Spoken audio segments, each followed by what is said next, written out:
Deputy Fitzmaurice. First of all, Minister, I want to wish you the best of luck in your job. Second of all, I visited the site with Deputy Harkin. Now, first, I want to be very clear on this. No turf is being cut up there.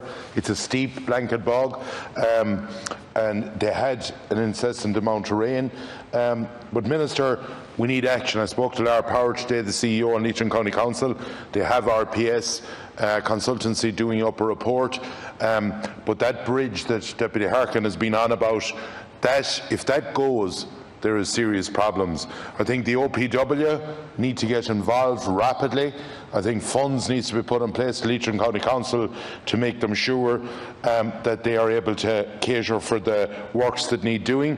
But also, Minister, I think we need a rapid working group put together because the farmers that put in for BPS, A and C, and maybe in Glass, where the bog came down the steep mountain, came down along, went basically spread out, and it has destroyed land. Now they would be putting in, because these are small family farms who farm in in conditions that's tough going by its very nature, and are small farms. And these people deserve the help. They need, I think we need the likes of the Department of Agriculture, we need the OPW, we need obviously the council, we need the fisheries, and we need the farming bodies rapidly put together, and social protection, to all come together to put a fund in place. But I think agriculture, first of all, needs to reach out and say, for the next 4 to 5 years, because this won't be cleaned up overnight, this won't be solved tomorrow. I think for the next 4 to 5 years, on any inspections through environmental scheme, through Glass or through ANC, I think that's the first thing that needs to be sorted. But also the roads in the area will need rectifying, and there are houses. We spoke to an elderly lady, lovely, salt of the earth people down there, and they are frightened that if this bridge above at the top of the mountain goes, that nothing will stop it from coming down. Local knowledge, some will say that there was a lake that disappeared years ago, that it may up where the trees start moving from and where the bog, but there is large volumes that need sorting out. But there's only one thing that will sort this, that's money, and that's a plan. And I would ask the different bodies to get together. There's no point scratching our heads for a month and more rain come and that bridge at the top of the mountain go, and then you're in trouble because there's houses at risk as well. Thank you. Minister, you have 4 minutes. And again, thanks to Deputies Harkin and Fitzmaurice for their good wishes and for bringing this to our attention. I think I can give a response certainly from our own perspective and the agency within my remit, which is National Parks and Wildlife Service. Obviously, as Deputy Fitzmaurice has pointed out, there are a number of other agencies involved here as well. The legislation underpinning the protection and conservation of nature in Ireland is the Wildlife Acts of 1976 to 2018 and the European Communities Birds and Natural Habitats Regulations 2011. Natural heritage areas have been designated under the Wildlife Amendment Act of 2000. The EU Birds Directive and Habitats Directive provide for the protection of certain habitats and species across the European Union, giving a framework for specific measures to be taken to target areas of concern in each member state. In essence, the 2011 regulations transpose these directives into national law and provide for the nomination and designation of special protection areas, SPAs, aimed at the protection of threatened species of birds, and special areas of conservation aimed at protecting other animal species and habitats. Ireland is an EU stronghold for blanket bogs, and they provide essential ecosystem services such as carbon sequestration and water regulation, and also harbour many important plant and animal species. Under the Habitats Directive, Ireland has identified 50 areas of special areas of conservation for the protection of blanket bog, and there are 73 blanket bogs natural heritage areas. These SACs include lowland and mountain blanket bogs, predominantly along the Western Atlantic seaboard, but also widely distributed on upland areas. Many of the SAC sites identified for the protection of blanket bogs are extensive and include complexes of other habitats such as dry heath, transition mires, acid grasslands, rivers and streams. Protected species found include dunlin, golden plover, whooper swan, red deer, otter, freshwater pearl mussel, among others. Blanket bog, together with other peatlands, have formed in the Irish landscape since the last ice age, and together with remnants of primeval forests, some of our oldest surviving ecosystems. In November 2019, the National Parks and Wildlife Service of the Department was awarded £12.4 million in funding under the EU LIFE programme for an EU LIFE integrated project, LIFE Wild Atlantic Nature, which aims to protect and restore blanket bog and associated habitat. The project seems to improve the conservation status of special areas of conservation of network blanket bog.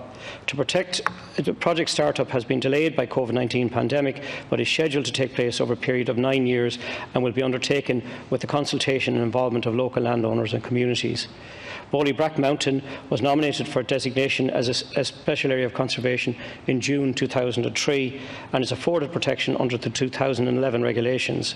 It comprises an extensive upland plateau situated in the north of Blackallen in County Leitrim and is dominated by active mountain blacknet bog and wet heath. I was very concerned when I heard about the bog slide affecting the community in Drumkeeran, County Leitrim.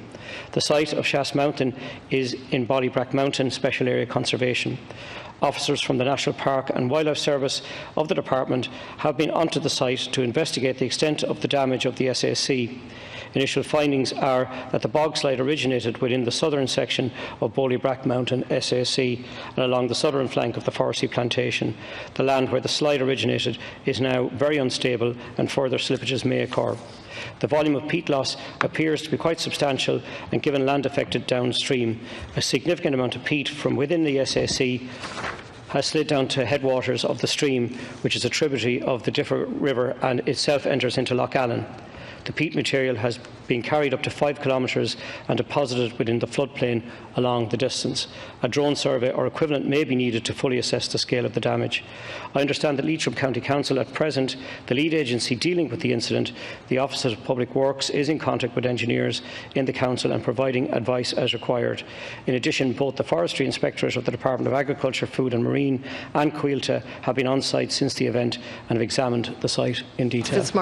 Minister, to be honest about it, we were expecting the likes of the OPW Minister, with no disrespect whatsoever. I understand it's a designated mountain, but at the end of the day, there's a decision here to be made. Are we going to sit and watch a bridge, which isn't your portfolio, and in fairness, it's not your responsibility, collapse with maybe more rain and more bog coming behind it, and go down and as Deputy Harkin stated, the species called people lose their lives? Action needs to be taken rapid on this. I think anyone listening in, when they hear about the designation, the Habitats Directive and all that, to be honest about it, has damn all got to do with this. This is a problem where a bog has slipped, it has come down a mountain, it's gone in on land, it's gone in round houses, it has people frightened, it has roads destroyed, and there's a big amount of bog that could come if this bridge that was built at the time hundreds of years ago, in fairness, it has held out mighty, but if that goes, we're in trouble. And regardless of when it was designated or whatever was done with it, you cannot have people going around with pieces of paper saying we need to get this appropriate assessment or an EIA. This is an emergency for those people in that area, and we need to get working on it rapid. But on top of that, a working group needs to be put together immediately to get together to bring solutions for the people of that area. The commitments in the programme for government demonstrate that this government will be active in protecting our natural heritage and responding to the biodiversity emergency and drivers of loss. Investing in the restoration of ecosystems will have multiple additional co-benefits, including water regulation, water purification and carbon sequestration. Sustainable land use management must be a key component of our work. The NPWS and the Department has been and will continue to lead this work. I am aware of the great concern both locally and nationally regarding the bog slide, and the National Parks and Wildlife Service and the Department will work with other bodies that I have mentioned in continuing to investigate to deal with this incident. I just want to add that this is the remit of my own department, but I'm certainly happy to work with both Deputies Harkin and Fitzmaurice, if we have to establish a working group, I'm more than happy to visit the site, but within my own context, and to keep this at government level to try and seek a resolution and bring together a working group if that's what's required. I'll certainly be more than happy to do that. Gora Magal. Thank you very much.